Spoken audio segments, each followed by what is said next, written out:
Hello दोस्तों, मैं आपका दोस्त द स्टोरी टेलर सिड आपके लिए प्रथम विश्व युद्ध की ऐसी कहानी लेकर हाजिर हूं जिसने पूरी दुनिया को हिला कर रख दिया, जो आपके लिए ज्ञानवर्धक होने के साथ साथ रोमांचक भी होगी।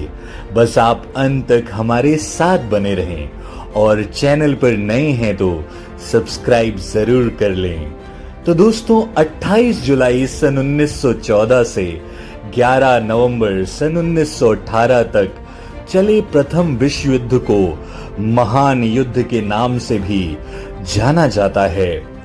प्रथम विश्व युद्ध मुख्य शक्तियों और मित्र देशों के बीच लड़ा गया था। मित्र देशों में फ्रांस, रूस और ब्रिटेन जैसे शक्तिशाली देश शामिल थे। वर्ष 1917 के बाद संयुक्त राज्य अमेरिका भी मित्र देशों की ओर से युद्ध में शामिल हो गया था। केंद्रीय शक्तियों में प्रमुख देशों में जर्मनी, ऑस्ट्रिया हंगरी, ओटोमन साम्राज्य और बल्गारिया आदि देश शामिल थे। प्रथम विश्व युद्ध की ओर धकेलने वाले कारणों में कोई एक घटना या कारण प्रमुख नहीं था, बल्कि ऐसे बहुत से कारण थे जिनके एक साथ होने से समस्त विश्व को इस भयानक त्रासदी को झेलने के लिए विवश कर दिया। जिनमें से पहला कारण जर्मनी की नई अंतर्राष्ट्रीय विस्तारवाद नीति थी। वर्ष 1890 में जर्मनी के नए सम्राट विलियम द्वितीय ने एक अंतर्राष्ट्रीय नीति शुरू की जिसने जर्मनी को विश्व शक्ति के रूप में परिवर्तित करने का प्रयास किया। इसी का परिणाम रहा कि विश्व के अन्य देशों ने जर्मनी को एक उभरते हुए खतरे के रूप में देखा, जिसके चलते अंतर्राष्ट्रीय स्थिति अस्थिर हो गई। दूसरा कारण बना परस्पर रक्षा सहयोग। संपूर्ण यूरोपियन राष्ट्रों ने आपसी सहयोग के लिए रक्षा समझौते और संधियां कर ली। इन संधियों का सीधा सा अर्थ था कि यदि यूरोप के किसी एक राष्ट्र पर शत्रु राष्ट्र की ओर से हमला होता है तो उस राष्ट्र की रक्षा के लिए सहयोगी राष्ट्रों को सहायता के लिए आगे आना होगा। तीसरा कारण रहा त्रिपक्षीय संधि। वर्ष 1882 की यह संधि जर्मनी को ऑस्ट्रिया हंगरी और इटली से जोड़ती है। चौथा कारण त्रिपक्षीय सौहार्द। यह ब्रिटेन, फ्रांस और रूस से संबद्ध था, जो वर्ष 1907 तक समाप्त हो गया। इस प्रकार यूरोप में दो प्रतिद्वंदी समूह बन गए जो प्रथम विश्व युद्ध के कारण बने। युद्ध की शुरुआत में बने सहयोगी समूह के कुछ कारक इस प्रकार रहे। पहला, साम्राज्यवाद। प्रथम विश्व युद्ध से पहले अफ्रीका और एशिया के कुछ हिस्से कच्चे माल की उपलब्धता के कारण यूरोपीय देशों के बीच विवाद का विषय बने हुए थे। जब जर्मनी और इटली इस उपनिवेशवादी दौड़ में शामिल हुए तो उनके विस्तार के लिए बहुत कम संभावना बची।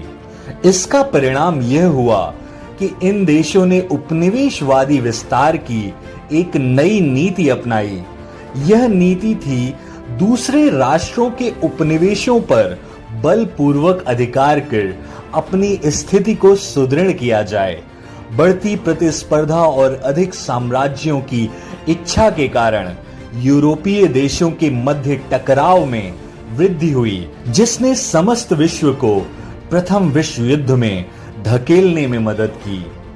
इसी प्रकार मोरक्को और बोस्निया संकट ने भी इंग्लैंड और जर्मनी के बीच प्रतिस्पर्धा को और बढ़ावा दिया।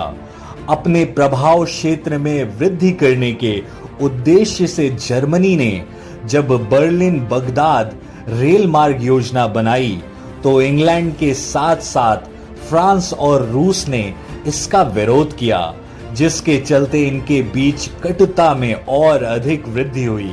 दूसरा, सैन्यवाद। 20वीं सदी में प्रवेश करते ही विश्व में हथियारों की दौड़ शुरू हो गई थी। वर्ष 1914 तक जर्मनी में सैन्य निर्माण में सबसे अधिक वृद्धि हुई।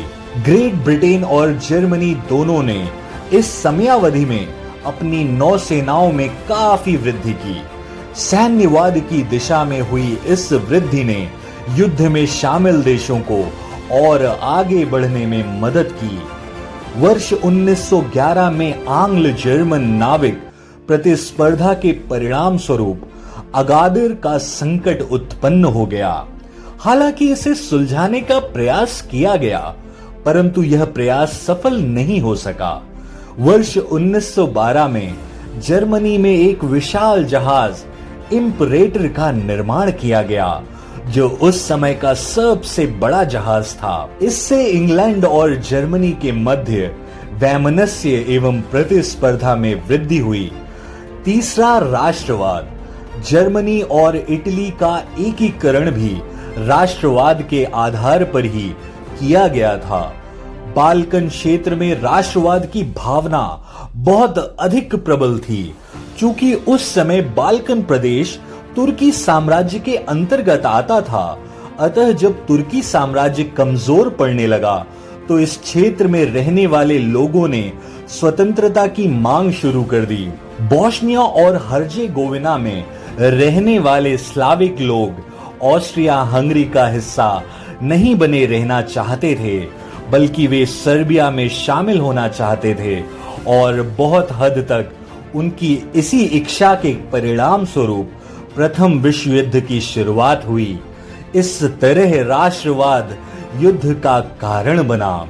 रूस का मानना था कि स्लाव यदि ऑस्ट्रिया हंगरी एवं तुर्की से स्वतंत्र हो जाता है तो वह उसके प्रभाव में आ जाएगा।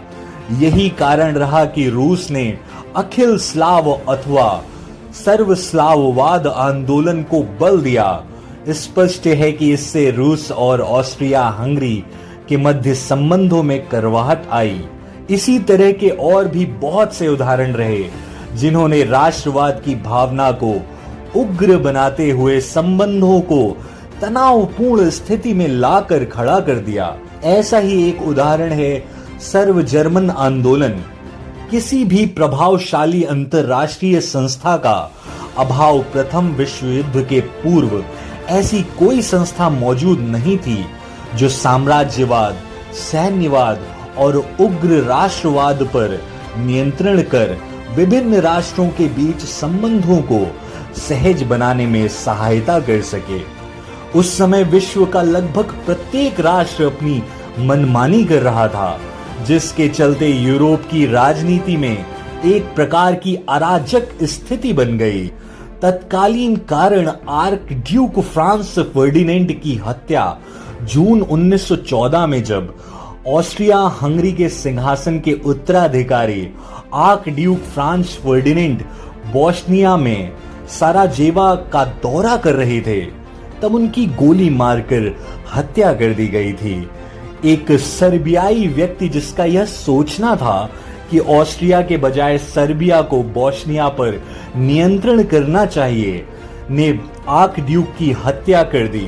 इससे सारा यूरोप सदके में आ गया। ऑस्ट्रिया ने इस घटना के लिए सर्बिया को उत्तरदायी माना।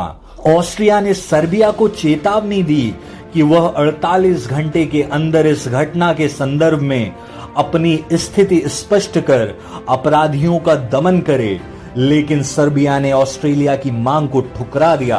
परिणाम स्वरूप 28 जुलाई 1914 को ऑस्ट्रिया ने सर्बिया के विरुद्ध युद्ध की घोषणा कर दी। देखते ही देखते विश्व के अन्य राष्ट्र भी अपने अपने गुटों के समर्थन में उतर आए और युद्ध विकराल होता चला गया। नतीजा यह हुआ, इस युद्ध में रूस भी शामिल हो गया, क्योंकि उसने सर्बिया के साथ संधि कर रखी थी। इसके बाद जर्मनी ने रूस के साथ युद्ध की घोषणा कर दी, क्योंकि जर्मनी और ऑस्ट्रिया हंगरी के मध्य संधि हुई थी। इसके बाद ब्रिटेन ने जर्मनी के साथ युद्ध की घोषणा कर दी, क्योंकि जर्मनी ने तटस्थ बेल्जियम पर आक्रमण कर दिया था, जबकि ब्रिटेन ने बेल्जियम और फ्रांस दोनों देशों की रक्षा के लिए समझौते किए थे। युद्ध के दौरान हुए कुछ प्रमुख युद्धों में मारने का प्रथम युद्ध सोम्मे का युद्ध, टैनबर्ग का युद्ध, गैलीपोली का युद्ध और वर्दुन का युद्ध आदि शामिल थे। युद्ध के चरण इस प्रकार रहे। यूरोप, अफ्रीका और एशिया में कई मोर्चों पर संघर्ष शुरू हुआ। इसके दो प्रमुख परिदृश्य थे, जिसमें एक था पश्चिमी मोर्चा, जहां जर्मनों ने ब्रिटेन, फ्रांस और वर्ष 1917 के बाद अमरीकियों के साथ संघर्ष किया। दूसरा मोर्चा पूर्वी मोर्चा था, जिसने रूसियों ने जर्मनी और ऑस्ट्रिया हंगरियन सेनाओं के खिलाफ युद्ध लड़ा। वर्ष 1914 में थोड़े समय के लिए जर्मनी को युद्ध में बढ़त हासिल हुई। उसके बाद पश्चिमी मोर्चा स्थिर हो गया और एक लंबा तथा क्रूर युद्ध शुरू हो गया। इसी बीच पूर्वी मोर्चे पर जर्मनी की स्थिति मजबूत हो गई, लेकिन निर्णायक रूप से ऐसा नहीं हुआ। वर्ष 1917 में दो घटनाएं घटित हुईं, जिन्होंने संपूर्ण युद्ध का रुख ही बदल दिया। सर्वप्रथम, जहां एक ओर संयुक्त राज्य अमेरिका मित्र राष्ट्रों के बेड़े में शामिल हो गया, वहीं दूसरी ओर रूसी क्रांति के बाद रूस युद्ध से बाहर हो गया और उसने एक अलग शांति समझौते पर हस्ताक्षर कर दिए। अंत में वर्ष 1918 में जर्मन आक्रमण के बाद मित्र देशों के पलटवार ने जर्मन सेना को निर्णायक वापसी हेतु मजबूर कर दिया। अक्टूबर से नवंबर 1918 में क्रमशः तुर्की और ऑस्ट्रिया ने आत्मसमर्पण कर दिया, जिससे जर्मनी अकेला पड़ गया। युद्ध में पराजय और आर्थिक संकट के कारण जर्मनी में विद्रोह की स्थिति उत्पन्न हो गई तथा जर्मन सम्राट कैसर विलियम द्वितीय को गद्दी त्यागनी पड़ी। इसके बाद जर्मनी में वेमर गणतंत्र की स्थापना हुई। साथ ही नई सरकार ने 11 नवंबर 1918 को युद्ध विराम के घोषणा पत्र पर हस्ताक्षर किए और यह प्रलयंकारी प्रथम विश्व युद्ध समाप्त हो गया। दोस्तों, आपको क्या लगता है, युद्ध के लिए उत्तरदायी कौन था? तो दोस्तों, युद्ध में सम्मिलित कोई भी देश युद्ध के लिए स्वयं को उत्तरदायी नहीं मानता था, बल्कि वे यह दावा करते थे कि उन्होंने शांति व्यवस्था बनाए रखने की चेष्टा की, लेकिन शत्रु राष्ट्र की नीतियों के कारण युद्ध हुआ। हालांकि वर्साई संधि की एक धारा में जर्मन और उसके सहयोगी राष्ट्रों को युद्ध के लिए उत्तरदायी माना गया, लेकिन यह मित्र राष्ट्रों का एक पक्षीय निर्णय था। वस्तुतः प्रथम विश्व युद्ध के लिए सभी राष्ट्र उत्तरदायी थे, सिर्फ जर्मनी ही इसके लिए जवाबदेह नहीं था। सर्बिया ने ऑस्ट्रिया की जायज मांगों को अस्वीकार कर युद्ध आरंभ करवा दिया तथा ऑस्ट्रिया द्वारा युद्ध की घोषणा किए जाने से रूस सैनिक कार्यवाही करने के लिए बाध्य हुआ। सर्बिया की समस्या को कूटनीतिक स्तर पर हल करने के बजाय रूस ने इसका समाधान सैनिक कार्यवाही द्वारा करने का निर्णय लिया। जर्मनी की मजबूरी यह थी कि वह अपने मित्र राष्ट्र ऑस्ट्रिया का साथ नहीं छोड़ सकता था, इसलिए रूस द्वारा सैनिक कार्यवाही आरंभ होने पर जर्मनी भी सैन्य कार्यवाही हेतु बाध्य हुआ। इंग्लैंड ने भी युद्ध की स्थिति को टालने के लिए कोई ठोस कदम नहीं उठाया। उसने अपने सहयोगी राष्ट्रों को भी युद्ध से अलग रहने की सलाह नहीं दी।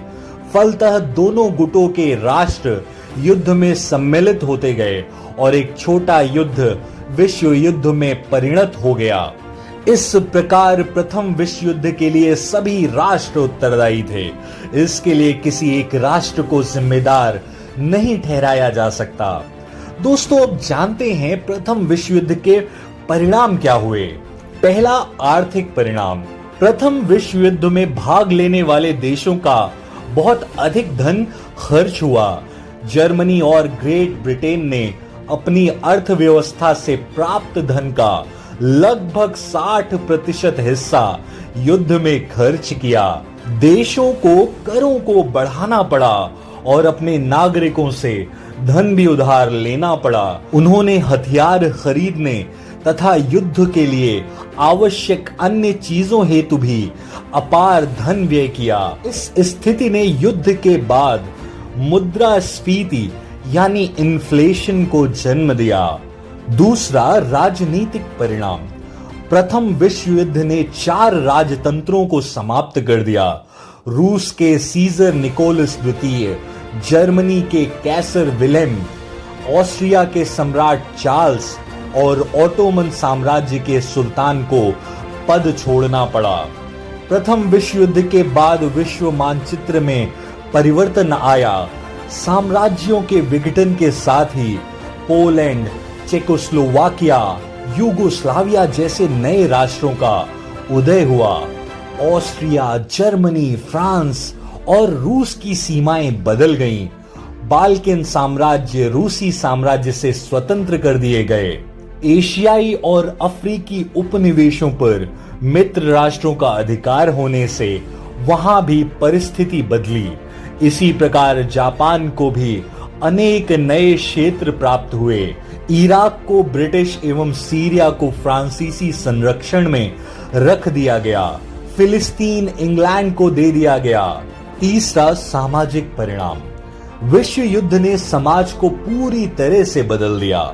जन्म दर में गिरावट आई क्योंकि लाखों युवा मारे गए। अनुमान लगाया जाता है लगभग 10 मिलियन लोग इस युद्ध में मारे गए, लाखों घायल हो गए तथा कई अन्य विधवा और अनाथ हो गए। नागरिकों ने अपनी जमीनें खो दी और अन्य देशों की ओर प्रवास किया। महिलाओं की भूमिका में भी परिवर्तन आ गया। उन्होंने कारखानों और दफ्तरों में पुरुषों का स्थान लिया। उन्होंने कारखानों और कार्यालयों में पुरुषों की जगह लेने में एक प्रमुख भूमिका निभाई। कई देशों ने युद्ध समाप्त होने के बाद महिलाओं को अधिक अधिकार दिए, जिसमें वोट देने का अधिकार भी शामिल किया गया। उच्च वर्गों ने समाज में अपनी अग्रणी भूमिका खो दी। युवा, मध्यम और निम्न वर्ग के पुरुषों तथा महिलाओं ने युद्ध के बाद अपने देश के पुनर्गठन की मांग की। 28 जून 1919 को वर्साई की संधि पर हस्ताक्षर के साथ प्रथम विश्व युद्ध आधिकारिक रूप से समाप्त हो गया। वर्साई की संधि दुनिया को दूसरे युद्ध में जाने से रोकने का प्रयास था। वर्साई की संधि के कुछ प्रमुख बिंदु, यह संधि अलग अलग खंडों में विभाजित थी, जिसके अंदर कई संधियां शामिल हुईं।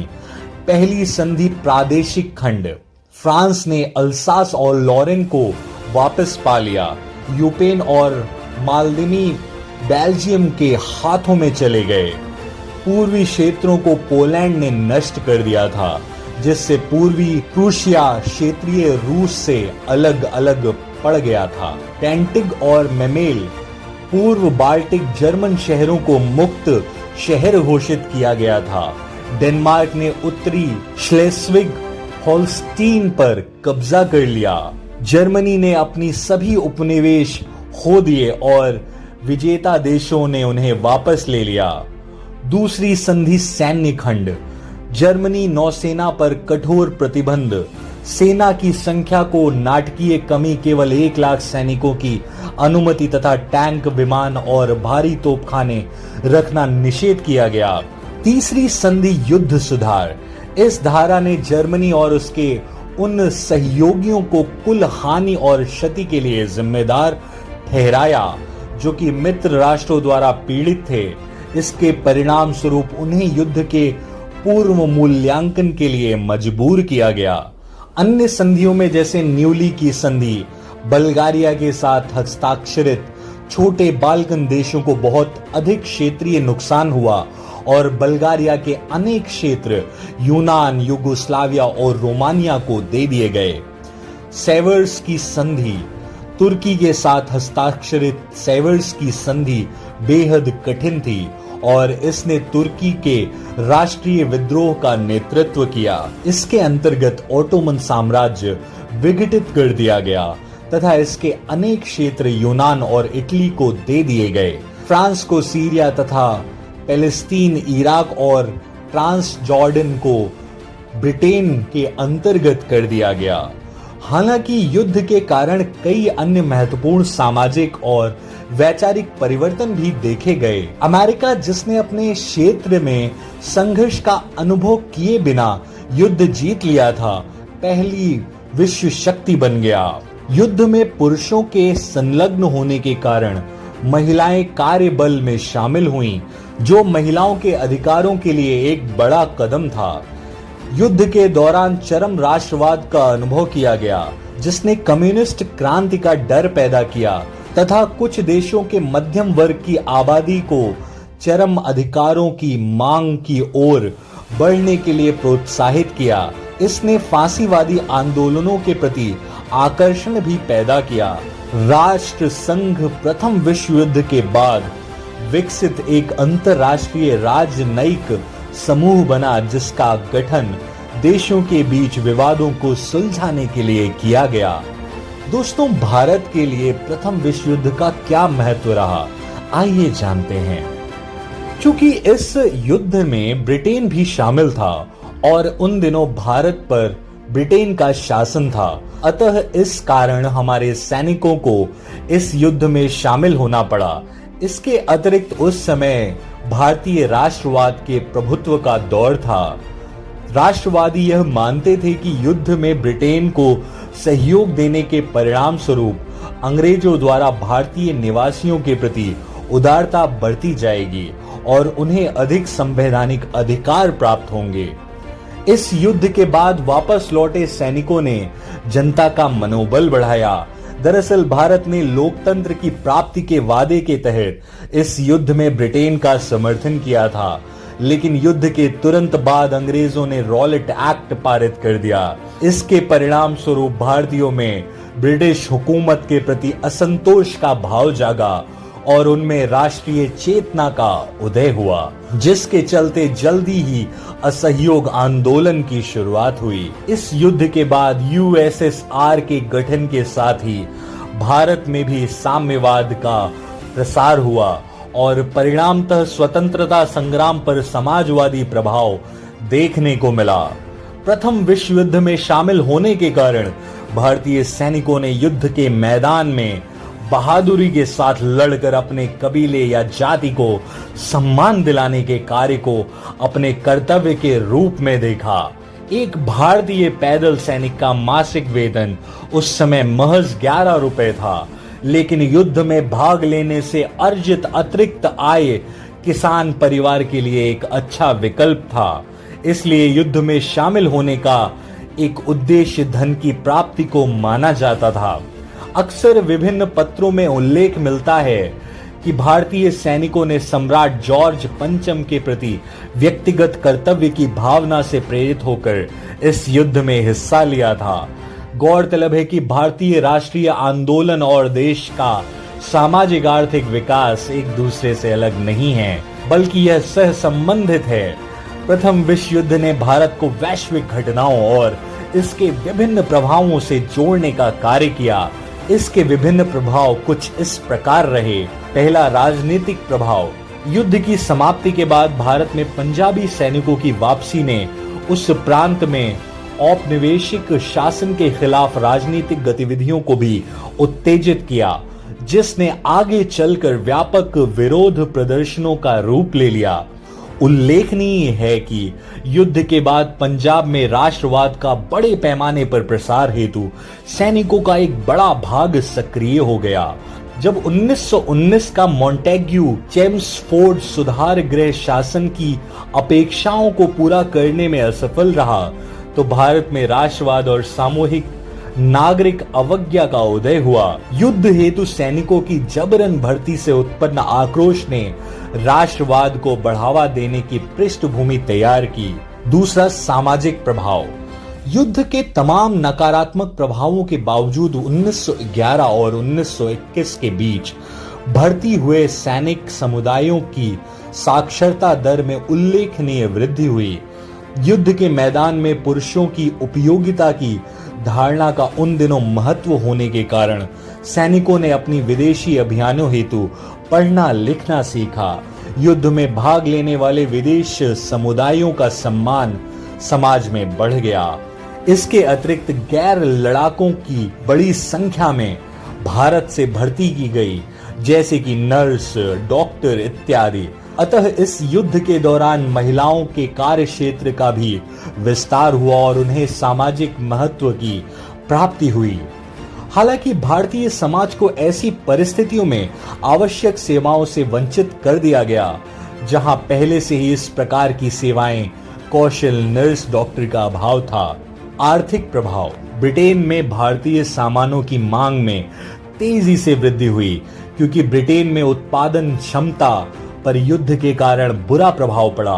हालांकि युद्ध के कारण शिपिंग लेन में व्यवधान उत्पन्न हुआ, लेकिन इसका यह अर्थ था कि भारतीय उद्योगों को ब्रिटेन और जर्मनी से पूर्व में आयात किए गए इनपुट की कमी की वजह से असुविधा का सामना करना पड़ा था। अतः अतिरिक्त मांग के साथ साथ आपूर्ति की बाधाएं भी मौजूद थी। युद्ध का एक और परिणाम मुद्रास्फीति यानी इन्फ्लेशन के रूप में सामने आया। वर्ष 1914 के बाद 6 वर्षों में औद्योगिक कीमतें लगभग दुगनी हो गईं और तेजी से बढ़ती कीमतों ने भारतीय उद्योगों को लाभ पहुंचाया। कृषि उत्पादों की कीमत औद्योगिक कीमतों की तुलना में धीमी गति से बढ़ी। अगले कुछ दशकों में विशेष रूप से महामंदी यानी ग्रेट डिप्रेशन के दौरान वैश्विक वस्तुओं की कीमतों में गिरावट की प्रवृत्ति जारी रही। खाद्य आपूर्ति, विशेष रूप से अनाज की मांग में वृद्धि से खाद्य मुद्रास्फीति में भी भारी वृद्धि हुई। यूरोपीय बाजार को नुकसान के कारण जूट जैसी नकदी फसलों के निर्यात को भी भारी नुकसान पहुंचा। उल्लेखनीय है कि इस बीच सैनिकों की मांग में वृद्धि के चलते भारत में जूट उत्पादन में संलग्न मजदूरों की संख्या में कमी हुई और बंगाल के जूट मिलों के उत्पादन को भी हानि पहुंची, जिसके लिए मुआवजा दिया गया। परिणामतः आय असमानता में वृद्धि हुई। वहीं कपास जैसे घरेलू विनिर्माण क्षेत्रों में ब्रिटिश उत्पादों में आई गिरावट से लाभ भी हुआ, जो कि युद्ध पूर्व बाजार पर हावी था। ब्रिटेन में ब्रिटिश निवेश को पुनः शुरू किया गया, जिससे भारतीय पूंजी के लिए अवसर सृजित हो। हालांकि यह सभी युद्धों को समाप्त करने के लिए एक युद्ध के विचार के विपरीत निकला। वर्सेटाइल की संधि के माध्यम से जर्मनी की आर्थिक बर्बादी और राजनीतिक अपमान को सुनिश्चित किया गया, जो कि द्वितीय विश्व युद्ध के रूप में उभर कर सामने आया। तो दोस्तों, ये थी प्रथम विश्व युद्ध की कहानी। इसी तरह की और भी कहानियों के लिए हमारे चैनल को जरूर सब्सक्राइब कीजिए। ये वीडियो अच्छी लगी हो तो इसे लाइक करें और अपने दोस्तों से शेयर करें और हमें कमेंट करके बताएं कि कहानी का कौन सा भाग आपको अच्छा लगा। मैं मिलूंगा आपको नेक्स्ट वीडियो में, तब तक अपना और अपनों का ख्याल रखें। टेक केयर, धन्यवाद।